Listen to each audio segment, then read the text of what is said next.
أعوذ بالله من الشيطان الرجيم بسم الله الرحمن الرحيم إن الله وملائكته يصلون على النبي يا أيها الذين آمنوا صلوا عليه وسلموا تسليما اللهم صل على سيدنا ونبينا محمد وبارك وسلم مولاي صل وسلم دائما أبدا على حبيبك خير الخلق كلهم هو الحبيب الذي سبق شفاعته بكل حول وآل مقتحم عن عائشة رضي الله تعالى قالت كان النبي صلى الله عليه وسلم يحب الحلوى والعسل.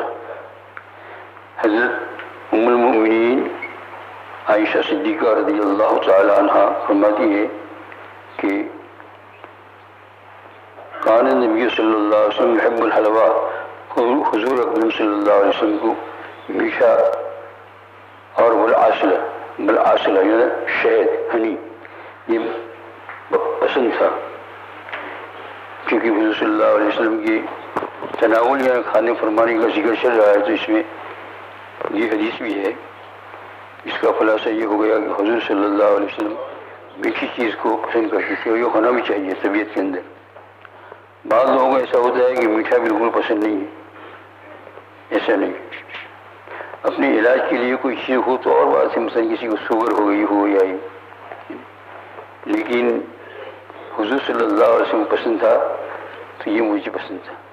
یہ ہمارے دارالعلوم بری کی شیخ الحدیث حضرت مولانا اسلام الحق صاحب رحمۃ اللہ علیہ، کافی سال ہوئے ان کا انتقال ہوا. ان کا انتقال ہوا مدینہ منورہ میں رمضان المبارک میں، اور سنا ہے کہ سجے میں جمعہ کے دن. کتنی ساری فضل. حضرت مولانا اسلام الحق صاحب بہت ہی متوازن تھے اور ملنسار تھے، خوش مزاج تھے. تو ان کو جو ہے یہ میٹھا حدیث پاک میں وہ پڑھتے تھے بھی پڑھاتے تھے، کیونکہ محدثین کا مشغلہ کام یہی ہوتا ہے حدیث کو پڑھنا اور پڑھانا. تو ان کو میٹھا اتنا پسند تھا کہ میں نے طالب علموں سے سنا کہ وہ جب چائے بنا کر ان کو دیتے تھے تو کہا کتنی ڈالی؟ کہا 4 چمچ. کہا اور 2 ڈالو. تم تو گھبرا جائے، بے ہوش ہو جائے گا، اور ڈالو. پھر اس کو برابر میٹھی شربت کر کے پیتے تھے اور کچھ نہیں ہوتا تھا ماشاء اللہ. برابر اس طرح کی زندگی اور لمبی عمر پائی، اور حدیث پاک کا درس بھی برابر دیتے تھے. طلباء کے بہت سارے ان کی شاگرد یہاں لیکچر میں بھی موجود ہیں، بہت ہی بزرگ آدمی تھے. تو اصل میں بات میں یہ کہنا چاہتا ہوں کہ جو چیز حضور صلی اللہ علیہ وسلم پسند ہو وہ ہمیں بھی پسند ہونی چاہیے.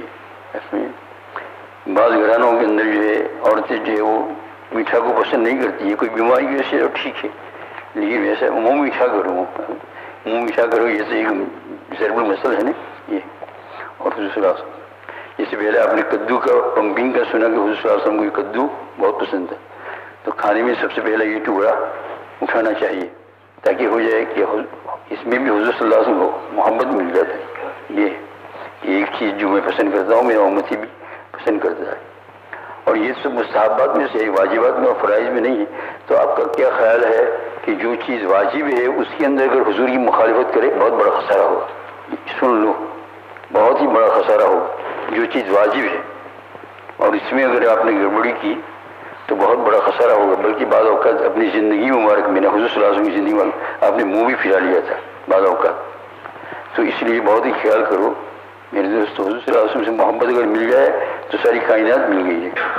اب یہ یہاں جو آیا ہے کہ کان نبی صلی اللہ علیہ وسلم یحب الحلوہ، تو حلوہ کا ترجمہ کیا میٹھی چیز. اور حلوہ جو عام طور سے ہوتا ہے وہ میٹھا ہی ہوتا ہے. کیا ہوتا ہے؟ میٹھا ہی ہوتا ہے. اسی لیے اس کو حلوہ کہتے ہیں، وہ میٹھا ہوتا ہے. اگر کریلا کا حلوہ بنتا تو اس کو کوئی میٹھا نہیں کہتے ہے نا. تو کریلا تو کھانے کی چیز ہے، دوا کے طور پر ٹیبلٹ جیسے لیتے ہیں ویسے ٹیبلٹ لینی چاہیے نا، اس کا جوس بنا کر پینا چاہیے. یہ کیا روٹی کی سطح ہے؟ سمجھ میں نہیں آ رہا ہے مجھے اب تک سمجھ روٹی کی سطح. اور کسی بزرگ کے یہاں ہم نے یہ نہیں کھایا یہ، لیکن دوا کے طور پر تو ٹھیک ہے. تو یہ جو ہے نا محدثین نے یہ بھی کہا یہاں اس روایت کے اوپر کہ سب سے پہلے حضرت عثمان رضی اللہ تعالیٰ عنہ انہوں نے جو ہے حضور صلی اللہ علیہ وسلم کو خدمت میں ایک حلوہ بنا کر پیش کیا. یہ حلوہ بنا تھا عثمان رضی اللہ تعالیٰ عنہ کے مکان میں آٹا فلور اور شہد یعنی ہنی اور گھی، یہ تین چیزیں ملا کر حلوہ بنتا ہے. آج کل بھی یہ سوجی بنتی ہے، وہ اسی قسم کی پسند کرنا چاہیے، کچھ نقصان نہیں کرے گی انشاءاللہ. اب بھی رسول میں کھائیں گے تو. اور شکر کا زمانہ اس وقت بہت یعنی بہت غیر مشہور تھا، بہت کم تھا ایسی فیکٹریاں اور ایسی شکر بنانے کا. گڑ وغیرہ ایسا ڈال دیتے تو میٹھا بنانے کے لیے شہد کو استعمال کرتے تھے.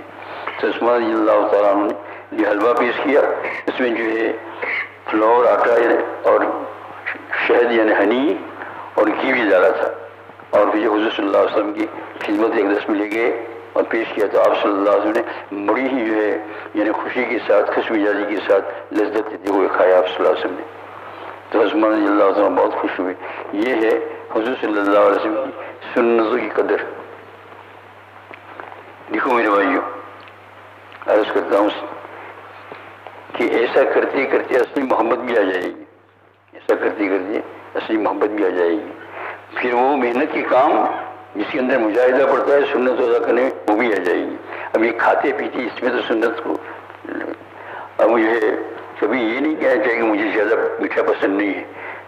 یوں کہنا چاہیے کہ یہ مجھے نقصان کرتا ہے، لیکن ہے بڑی اچھی چیز. کیا ہے؟ چیز بڑی اچھی ہے، میٹھی چیز. لیکن مجھے کیا کرتی ہے شوگر وغیرہ ایسا کوئی کسی کو ہو تو کہے کہ مجھے یہ کسی وقت بہت سال ہو گئے مجھے ڈاکٹر نے بتایا تھا کہ تھوڑا کچھ شوگر کا حصہ ہے تو میٹھی چیز سے پرہیز کریں. ہم نے زیادہ کھانا شروع کیا بہت، اور اب تک بہت ہی میٹھا بہت کھاؤں.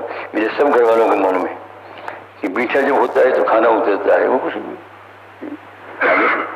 اللہ جل شانہ کی رسول صلی اللہ علیہ وسلم کی محبت یوں پیدا ہوتی ہے اور ہوتے ہوتے پھر بہت آگے بڑھ جاتا ہے.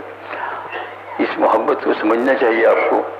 اور میرے بھائیو دوستو بزرگو، بات یہ ہے کہ سرکار دو عالم صلی اللہ علیہ وسلم کی ذات گرامی ہستی دنیا کے اندر حق تعالیٰ جل شانہ نے کسی کو پیدا نہیں فرمایا، پیدا کرنے والا.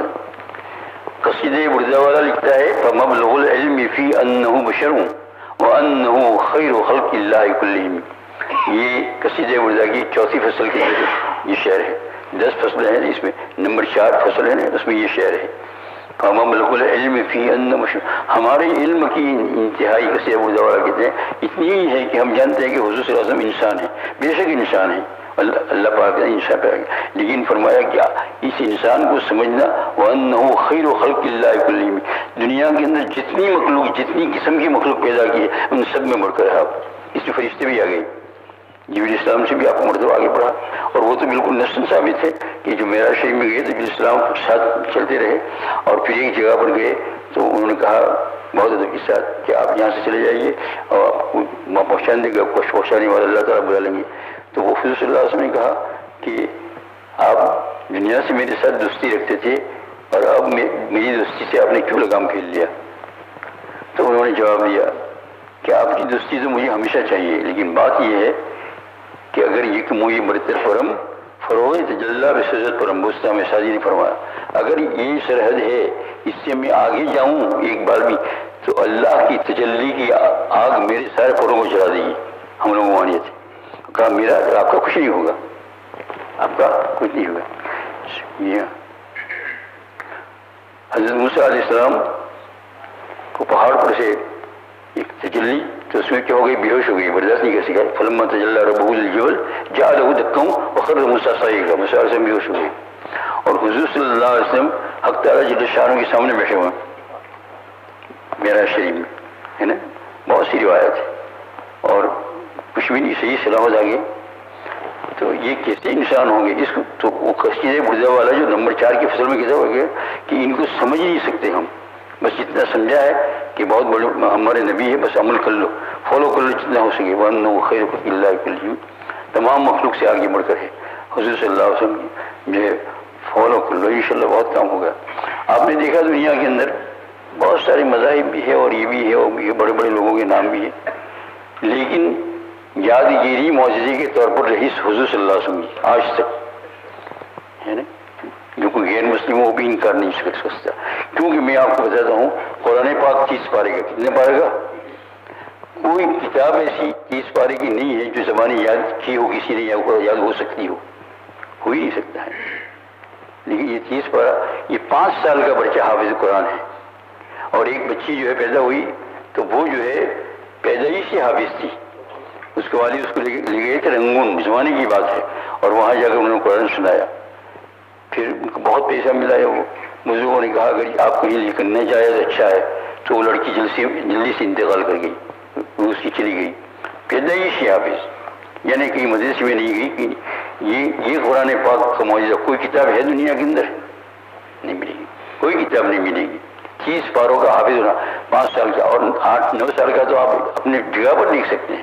یعنی کس طریقے سے میں حافظ ہوا تو مجھے معلوم بھی نہیں ہے کہ میں نے کسے یاد کیا ہو، کچھ نہیں. بچہ 9 سال 10 سال کے ایسے میں مجھے معلوم نہیں ہے کہ میں نے کس طرح قرآن پاک یاد کیا ہوگا. آج لوگ ڈھونڈتے ہیں، ہم یاد کرتے ہیں کہ ہاں ہم گئے تو تھے جامعہ میں، لیکن کب یاد کیا، سبق کس وقت سنایا، کیا کیا، وہ کچھ یاد نہیں ہے. کب حافظ ہوئے؟ تو یہ معجزہ ہے نا حضور صلی اللہ علیہ وسلم. اور حضور صلی اللہ علیہ وسلم سے سوال کیا گیا، یا رسول اللہ یہ حج کے موقع پر رمی جو کرتے ہیں جمرات کے اوپر اور کنکریاں پھینکتے ہیں، ایک آدمی کہیں کہیں کنکریاں پھینکتا ہے، پہلے دن، دوسرے دن، تیسرے دن، کبھی 1 جمرہ، کبھی 2 جمرہ، کبھی 3 جمرہ کنکری پھینکتے ہیں اس طریقے. اور اس کا سنت طریقہ یہ ہے کہ یہ انگوٹھا اور اس میں سیدھے ہاتھ کے اندر ایک کنکری اور یوں پھینکتے ہیں. ہم مطلب جوتے مارتے ہیں کہ شیطان کو ہم نے جوتا مارا ہے، کیا شیطان کو جوتا مارا، تم کو شیطان جوتا مار رہا ہے.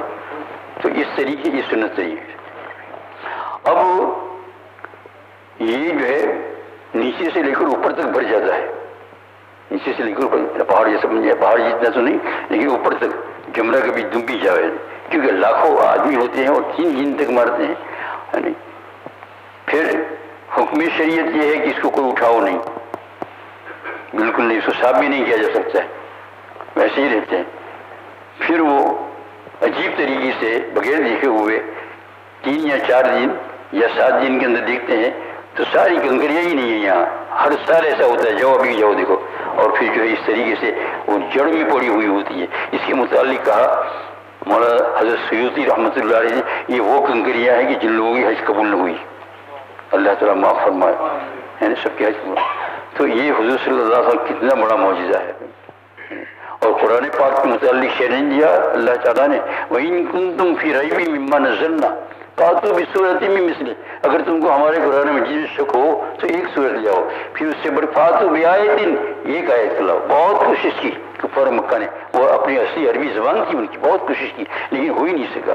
میرے عزیز دوست بزرگ ہوئی، یہ سورت نازل ہوئی سورہ کوثر، جس کو کہتے ہیں اِنَّا أَعْطَيْنَاكَ الْكَوْثَرَ فَصَلِّ لِرَبِّكَ وَانْحَرْ. اور آگے تیسری آیت ہے اِنَّ شَانِئَكَ هُوَ الْأَبْتَرُ. تو یہ 2 آیت اتر چکی تھی.